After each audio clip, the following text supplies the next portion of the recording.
Welcome to the ORATS earnings report, where we scan for companies with upcoming earnings announcements, check out historical earnings information, and find a potential options trade.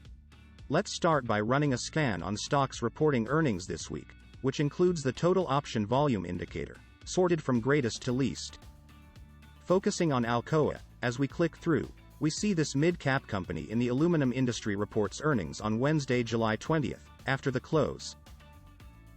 The Earnings and Financials tab takes us to more detail, showing the options market expecting a move of 7.9% in either direction. This move was breached in 5 out of the last 12 earnings. During that time, the post-earnings move was outside of the implied range 5 times. In those cases, long straddles were profitable. The rest of the earnings moves likely yielded profitable short straddles. We can overlay quarterly financial data by clicking on the ratios below the earn move graph. Let's look at the PE ratio, which is the stock price divided by the trailing 12 months earnings per share. For AA, the current PE ratio is 4.9, which is 105.3% over the average for the last 12 earnings observations.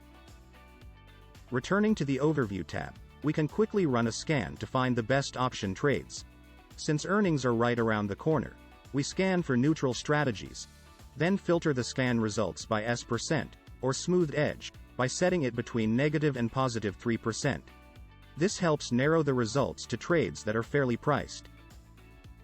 The highest ranked trade is a long put calendar with strikes at 45, expiring on Friday, October 21st and Friday, August 26th, for a debit of $1.95. By pulling up the trade, we can see the theoretical values in more detail. The distribution edge, found by the expected value of the payoff picture on the stock's historical distribution, has an edge of 36.4%. The forecast edge, which is derived from historical volatility, has an edge of -8.1%. Lastly, the smoothed edge, which is calculated by drawing a best fit curve through the monthly implied volatilities, has an edge of 2.0%. The edge is relative to the mid-market price of the trade. Greater positive edges are a theoretical benefit to the trader. We can also look at the payoff graph.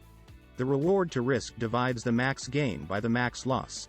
Here the 1.4 to 1 is the ratio of the max gain of $278 to the max loss of -$198. There are 2 break-evens for this long put calendar at 38.03 and 55.15. The total Greeks and Think or Swim code complete the information on the trade analysis pop-out. Next, let's look at this trade in the Trade Builder. Over the last month, the stock price fell 11.0%, while the 30-day implied volatility fell 4.2%. The average slope of the trendlines is negative. The heat map on the right side of the graph is green where volatility and slope are undervalued, and red where they are overvalued. In this case, short-term IV and slope are neutral, while the long-term is neutral. We can also see this trade overlaid on the monthly implied volatility graph in the Chain tab. The legs for this trade are circled. For any questions or issues related to this earnings report, please contact Otto at orats.com. To subscribe to the dashboard, go to orats.com and click on the dashboard product page. Thank you for watching. Please like and subscribe to our channel and look out for more videos.